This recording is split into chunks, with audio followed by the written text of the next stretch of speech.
Nádherná zeleň, poletujúce vtáctvo všetkého druhu. Mnoho fauny, flóry.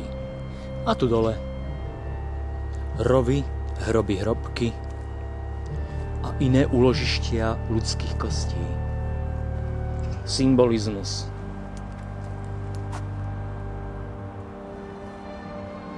Akási šabla, meč a na tom kniha. To možno nám má evokovať, že bojujeme slovom svätým a mečom. Nevieme. V každom prípade zaujímavá.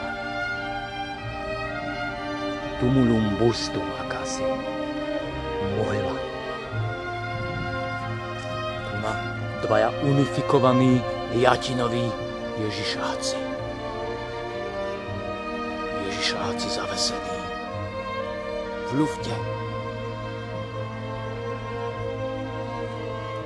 A za cintorínskou, za hřbitovní zdí kopu ľudí, ktorí nakupujú a zrejme nemajú moc vysokú inteligenciu, pretože už mnohí filozofovia a ľudia hlbaví a znalí sa zhodli v tom, že iba priemerná inteligencia neprekúkne otroctvo predmetov.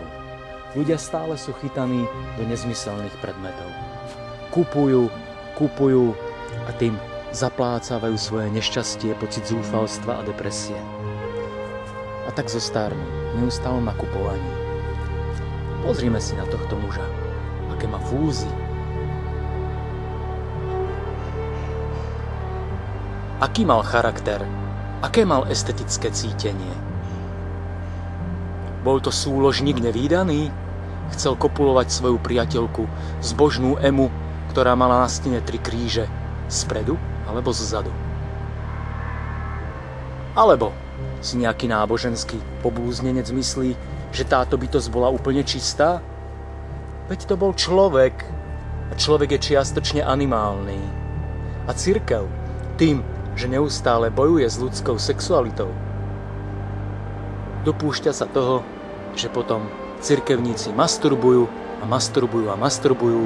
pretože ani v sebe nevedia ten mohutný pud potlačiť.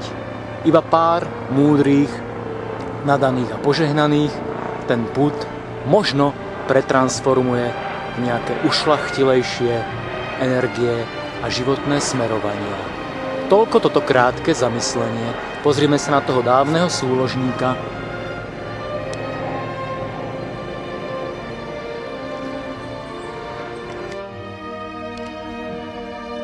Aký bol príbeh tejto ženy?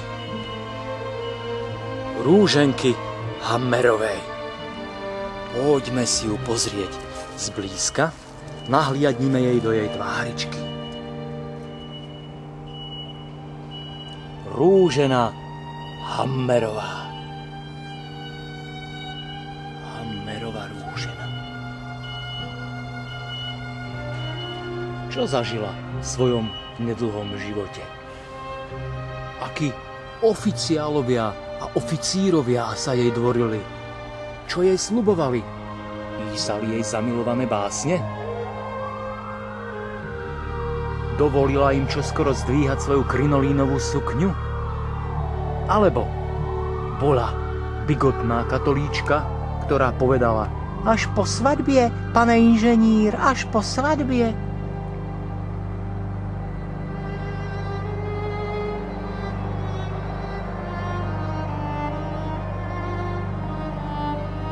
Nevieme. Odviaté časom. Mohlo to byť tak, aj onak. Ohromný záhrobný domček, presnejšie palác, týčiaci sa do výšky najmenej 14 metrov. Možno je to aj 17 metrov. Kto si dal kedysi postaviť takýto majestátny palác? Kto pripisoval svojim hnilým kostiam tak veľký význam, že ich uskladňoval do tohto megaprojektu, do tohto mauzolea, do tejto hrobky? Tam vidíme rodinný erb. Boli to nejakí šlachtici, veľmi si zakladali na svojom šlachtickom titule, ale smilným myšlienkam sa pravdepodobne neubránili. Takže na jednej strane erb a na druhej erekcia. A buď súlož legálna, ilegálna, alebo ipsácia. To ľudstvo je humorné, ako maskuje svoje animálne prejavy. Vyzdobuje si posmrtné domčeky anielikmi a náboženskými symbolmi a pritom častá im ipsácia, masturbácia a ilegálna súlož. Veľmi zaujímavé.